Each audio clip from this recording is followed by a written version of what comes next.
اب میں بلا کسی تاخیر کے ایک اہم اور بنیادی عنوان ہمارے اجلاس کا ہے کہ فتنہ ارتداد کی روک تھام، علاقہ مراٹھ واڑہ میں جمعیت علماء کا استحکام اور جمعیت علماء کے خدام کی تربیت کی اہمیت اور ضرورت، یہ 3 عنوانات ہیں، لیکن ان 3 عنوانات پر لب کشائی کرنے کے لیے ایک ہی سال فکر کے نوجوان عالم دین، دینی تعلیمی بورڈ مہاراشٹر کے جنرل سیکریٹری، جمعیت علماء سولاپور کے صدر حضرت مولانا ابراہیم صاحب قاسمی دامت برکاتہم سے میں درخواست کرتا ہوں کہ تشریف لائے اور اس عنوان پر سامعین کو محظوظ فرمائے۔ بسم اللہ الرحمن الرحیم والصلاة والسلام علی رسول الکریم وعلی آلہ واصحابہ اجمعین۔ اعوذ باللہ من الشیطان الرجیم، بسم اللہ الرحمن الرحیم۔ والذین جاہدوا فینا لنہدینہم سبلنا وإن اللہ لمع المحسنین۔ میرے عزیز بھائیوں اور بزرگوں، بہت اچھا ماحول ہے، پرسکون ماحول ہے۔ میں یہ چاہتا ہوں کہ کچھ باتیں دل سے آپ کے سامنے رکھوں اور آپ بھی دل کے کانوں سے اسے سنیں۔ 3 موضوعات ہیں، بلکہ تینوں بھی ایک دوسرے سے کنیکٹڈ ہیں کہ جمعیت علماء مراٹھ واڑہ کی منتظمہ جو اس وقت چل رہی ہے، اس کا اجلاس، اس کا استحکام و مضبوط کیسے ہو۔ ایک تو اس پر اپنے کو کچھ بات کرنا ہے، دوسرا مضبوطی کے لیے جو ضروری ہے وہ تربیتی کیمپ ہیں، اس کی اہمیت بھی مجھے اجاگر کرنا ہے مختصر میں، اور تیسرا اس وقت جو ارتداد کے فتنے سے پوری امت دوچار ہے، اس کا روک تھام کس طرح سے ہو، اس کو بھی ٹچ کرنا ہے۔ تو مختصر میں یہ ہے کہ دیکھیے، استحکام کہتے ہیں مضبوطی، مضبوطی کا مطلب یہ ہوتا ہے ایک اچھا صالح تندرست جسم جس کے تمام اعضاء صحیح ہو، تندرست ہو، تو وہ ایک اچھا جسم ہوتا ہے۔ اللہ کے رسول صلی اللہ علیہ وسلم نے تمام امت کو ایک جسم سے تشبیہ دیا ہے۔ جسم میں الگ الگ اعضاء ہیں، ہر عضو اپنا کام اچھے سے کرتا ہے تو پورا جسم تندرست رہتا ہے۔ یا ہم لوگ کہہ سکتے ہیں کہ جیسے ایک گاڑی ہوتی ہے تو گاڑی میں بہت سارے پرزے ہوتے ہیں اور ہر پرزہ اپنی ایک اہمیت رکھتا ہے، اور ہر پرزہ اگر اچھے سے کام کرے گا تو ایک گاڑی اچھے سے چلے گی۔ اسی طرح سے ہم سب کو استحکام مضبوط کرنا ہے اگر تنظیم کو، تو تمام ذمہ داران اور ممبران کو اپنی اپنی ذمہ داری کا احساس کرنا پڑے گا۔ جب تک تمام ذمہ داران اپنی ذمہ داری کا احساس نہیں کریں گے، تنظیم مستحکم نہیں ہو سکتی۔ مثال کے طور پر اگر صدر بہت متحرک ہے، فکر مند ہے، تو صدر کی حیثیت ایک دل کے جیسی ہوتی ہے، جیسے جسم میں دل ہوتا ہے ایسا صدر ہے۔ کسی کا دل تو بہت اچھا کام کر رہا ہو لیکن پیر لنگڑا ہو تو وہ بھاگ نہیں سکے گا، اگرچہ دل میں بہت تمنا ہے بھاگنے کی لیکن پیر لنگڑا ہے، بھاگ نہیں سکے گا۔ تو پیر بھی صحت مند ہونا ضروری ہے۔ تو ایسے ہی صدر تو متحرک ہے لیکن دوسرے ممبران لنگڑے ہیں، سمجھ رہے، وہ محنت ہی نہیں کر رہے، وہ دھیان ہی نہیں دے رہے صدر کی بات پر۔ یا دماغ تو آدمی کا بہت اچھا ہے، جیسے ابھی قریب میں ایک سائنٹسٹ ہاکن، دماغ بہت اچھا، یعنی بہت کچھ سوچتا، بہرحال نام لیا اس کا، لیکن بہت ساری چیزیں اس سے ریلیٹڈ بتانا پڑیں گی اگر اس کا نام لیتے ہیں۔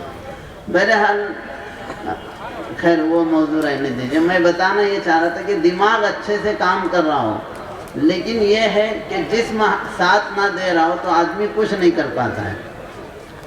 تو ایسے ہی ہو رہا ہے ہماری تنظیم میں. جو تنظیم مضبوط نہیں ہو رہی نا تو ہر ساتھی فکر لینے والا نہیں بن رہا ہے، بلکہ صدر سیکریٹری کام کرے نا وہ کام کرے نا، اپنے کیا ضرورت ہے.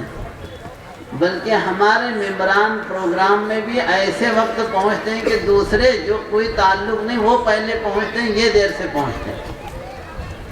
تو لاپرواہی جب ہوتی ہے تو لاپرواہ لوگ جو ہے نا وہ کچھ کام نہیں کر سکتے زندگی میں.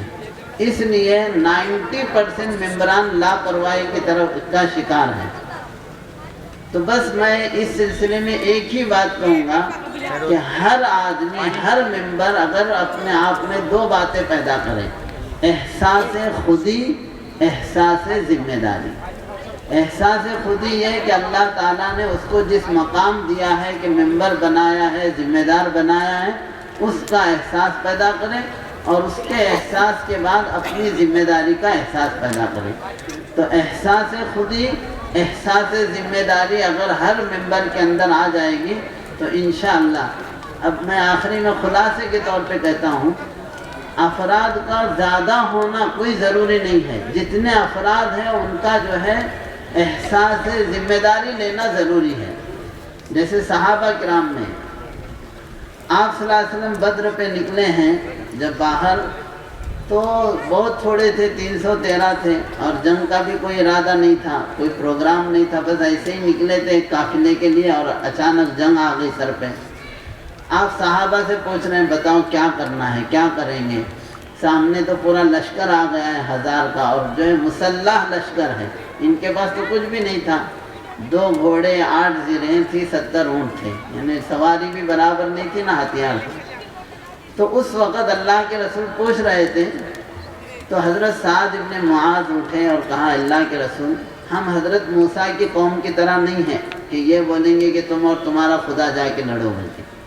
ہمیں تو آپ حکم دیجئے، آپ جہاں تک بولیں گے ہم آپ کے ساتھ ہیں، اور آپ جو چاہے ہم سے لے لیجئے، جو چاہے چھوڑ دیجئے. اگر آپ سمندر میں کودنے بولیں گے تو ہم کودنے تیار ہیں. جب یہ آپ نے سنا تو آپ کے چہرے پہ مسکراہٹ آئی اور کہا ایسے اگر ساتھ میں ہے تو پھر ہم دنیا فتح کر سکتے. آج ہمارے صدر سیکریٹری کو یہی احساس رہتا کہ ہمارے ممبران کہیں ناراض نہ ہو جائیں، ہم کوئی ایسی بات کریں اور وہ ناراض ہو گئے تو ہے تو کرسی بھی جانے کی. سمجھ رہے؟ تو یہ چیزیں ختم کرو. ہر ممبر اپنی تن من دھن سے پوری طرح سے جماعت کے ساتھ اپنا وقت دے کر لگے گا تو تنظیم مستحکم ہوں گی. یہ بنیاد ہے، باقی سب چیزیں تو آپ جانتے ہیں. دوسری بات یہ ہے، تربیتی کیمپ بہت ضروری ہے. اس وقت مراٹھواڑہ میں پربھنی بچا ہوا ہے جہاں تربیتی کیمپ نہیں ہوا. تربیتی کیمپ آپ تو جانتے ہی ہیں کہ آج اس کی اہمیت اہل یورپ بہت اچھا سمجھے ہیں، اس لیے وہ مستقل تربیتی کیمپ لیتے ہیں. کمپنیاں بھی تربیتی کیمپ لیتی ہیں اپنے ورکروں کی. اور انسان ایک ایسی مخلوق ہے جسے تربیت کی ضرورت رہتی ہے. اگر وہ تربیت نہ دلائی جائے تو وہ اپنے وقت کو صحیح استعمال بھی نہیں کر سکتا. اپنے پوٹینشل، اپنی صلاحیتوں کا، اپنی جوہروں کا صحیح استعمال بھی نہیں کر سکتا، اور اپنے وقت کو صحیح طور پہ جو ہے اس کا پورا فائدہ نہیں اٹھا سکتا. اس لیے تربیتی کیمپ جہاں جہاں ہوئے وہاں ایک عجیب تبدیلی محسوس ہوئی. تربیتی کیمپ سے جہاں کام کی اہمیت سمجھ میں آتی ہے، کام کرنے کا طریقہ بھی سمجھ میں آتا ہے. جیسے کہ مثال کے طور پر انگریزی میں ایک کہاوت ہے کہ progress has very little to do with speed but it has much to do with direction. کہ ترقی جو ہے اسپیڈ سے اس کا تعلق کم ہے، لیکن ڈائریکشن اور سمت سے زیادہ ہے. مثال کے طور پر اگر کوئی آدمی صحیح روڈ لیا، یہاں سے بمبئی جانا ہے، بمبئی کے روڈ پہ ہے، تو اسپیڈ کتنی بھی کم ہو، چاہے وہ کچوے کی اسپیڈ سے بھی چلے گا تو ایک دن بمبئی ضرور پہنچے گا. لیکن اس کے پاس اسپیڈ ہوائی جہاز کی ہے، لیکن روڈ اس نے بنگلور کا لیا ہے یا حیدرآباد کا لیا ہے، تو جتنا زیادہ اسپیڈ ہوں گی اتنا تیزی سے گمراہ ہوگا. تو اس لیے تربیتی کیمپ میں جو ہے طریقہ عمل کا طریقہ، لاہی عمل آتا ہے، کام کی اہمیت سمجھ میں آتی ہے، اپنے وقت کو صحیح استعمال کرنا، مشوروں کی ترتیب. تو یہ اہمیت کی وجہ سے جہاں جہاں بھی تربیتی کیمپ میں اس کے اچھے فوائد سامنے آئے، تو انشاءاللہ یہ مراٹھواڑہ کا جو تربیتی کیمپ اور بھی اس سلسلے میں دینی تعلیمی بورڈ کے بھی تربیتی کیمپ ہوں گے، ان میں سب میں اپنے کو خود ایک ذمہ دار بنا کر شریک کرنے کی فکر کریں۔ جو آخری بات جس کی طرف توجہ دلانا تھا وہ یہ تھی کہ دیکھو آج مسلمانوں کا سب میں بڑا مسئلہ کیا ہے؟ ایک سوال ہم سب کے لیے کہ سب میں بڑا مسئلہ کیا ہے، سب میں بڑا پرابلم کیا ہے؟ یا پرابلم نہیں بولنا ہو تو اس کو چیلنج بولیے کہ مسلمانوں کے لیے سب میں بڑا چیلنج کیا ہے اس وقت؟ تو سب کا اتفاق اس بات پر ہوگا کہ سب میں بڑا چیلنج یا سب میں بڑا مسئلہ مسلمانوں کا اس وقت یہ ہے کہ کیا ان کی آنے والی نسل ایمان پر باقی رہیں گی؟ کیوں ایسا؟ ابھی کل کی بات ہے، کل صبح کی ہے، چل تو رہا تھا 2-3 دن سے، شولہ پور کی بات کہ 2 مسلم بچیاں غیر مسلم کے ساتھ انہوں نے شادی رجسٹریشن کیا تھا۔ دونوں طرف بھی ٹیمیں لگی ہوئی تھی کام کرنے کے لیے کہ بھئی کسی طرح تو ان کو قائل کیا جائے، لیکن بات اتنے تک نہیں ہے کہ وہ محبت میں گر کر کوئی غلط راستہ لے بہک جائیں، لیکن وہ بچیوں کا ایمان تک خطرے میں ہے۔ ابھی حضرت مفتی عبدالقوی صاحب دامت برکاتہم کے ساتھ عمرگاہ میں ایک جگہ پروگرام میں ان کے ساتھ گئے تھے، وہاں پر پچھلے 1-1.5 مہینہ ہو رہا ہے، تو حضرت نے بتایا کہ ایک لڑکا ان کے پاس آیا اور کہا میں ایک عیسائی لڑکی سے جو ہے نا شادی کرنا چاہتا ہوں۔ تو حضرت نے کہا الگ الگ مذاہب میں شادی ہو نہیں سکتی، نہیں بولے وہ مسلمان ہونا چاہتی ہے، اس کو بلاؤ۔ تو حضرت نے کہا پہلے اس کو پوچھنا تو پڑے گا، صرف جو ہے شادی کے لیے اگر اسلام قبول کرے تو وہ بھی معتبر نہیں ہے، تو اس کو پہلے اسلام کے بارے میں بتانا پڑے گا، میں کسی عورت سے بول کر اس کو اسلام کا تعارف کراتا ہوں۔ تو وہ لڑکا کہہ رہا ہے تم اتنا دیر لگے تو اس سے اچھا میں ہی عیسائی بن جاتا ہوں۔ تو کس ماحول پہ جب دینی تعلیم آپ نہیں دیں گے، دیکھو بہت یعنی اس کو پھیلائے تو بات بہت پھیلتی، لیکن جو ہمارا سلیبس ہے اور نئی تعلیمی پالیسی کے تحت جو نصاب بننے جا رہا ہے، یا اتنی بات دور کی چھوڑو، آج اپنے مہاراشٹر کا ہی جو سلیبس ہے، آپ 6، 7، 8ویں کا علم شہریت جغرافیہ کی کتابیں دیکھیے، اگر ہم نے اپنے بچوں کی دینی تعلیم کو اہمیت نہیں دی اور ان کی حفاظت نہیں کی اور انہیں تعلیم سے آراستہ نہیں کیا، انہیں ایمان اور ان کے عقیدے کی تعلیم نہیں دی، تو 10ویں پہنچنے تک ہمارا بچہ لازمی طور پہ مرتد ہو جاتا ہے۔ تو اس لیے اس وقت ہم سب کی ذمہ داری ہے کہ جیسا چیل آنے پر مرغی اپنے بچوں کو پروں میں لے کر جیسے حفاظت کرتی ہے، اس سے زیادہ آج ہمیں اپنے بچے اور بچیوں کے دین کی حفاظت کرنا ہے۔ موبائل کے ذریعے سے ہمارے بچے ہائی جیک ہو جاتے ہیں تو وہ ہمارے ہی گھر میں۔ اور ایک بات، آخری بات، یہ بات سچ ہے کہ اگر ہم نے بغیر دینی تعلیم اور تربیت کے اپنے بچوں کو اگر ہم نے بڑا کیا تو ہم اپنے گھر میں اپنے بچے نہیں پال رہے ہیں، اپنے دشمن پال رہے ہیں۔ بلکہ دشمن بھی اتنا پریشان نہیں کرتا باپ کو جتنا خود کا بیٹا پریشان کرتا ہے اگر اسے دینی تعلیم و تربیت نہیں دیتے۔ تو ارتداد کے فتنے کو روکنے کے لیے سب میں پہلی ضرورت ہے کہ ہم اپنے بچوں کو ایمان مضبوط کریں، انہیں دینی تعلیم سے آراستہ کریں، اس کے لیے گھر گھر مکتب قائم کریں، محلہ محلہ مکتب قائم کریں، بڑوں کے لیے تعلیم بالغان کے لیے انتظام کریں، ہم سب دین سے وابستہ ہوں۔ آخر میں ایک مثال جو حضرت مولانا حسین احمد مدنی رحمۃ اللہ علیہ کا قول ہے، ان کی طرف منسوب ہے، وہ ذکر کر کے میں اپنی بات ختم کروں۔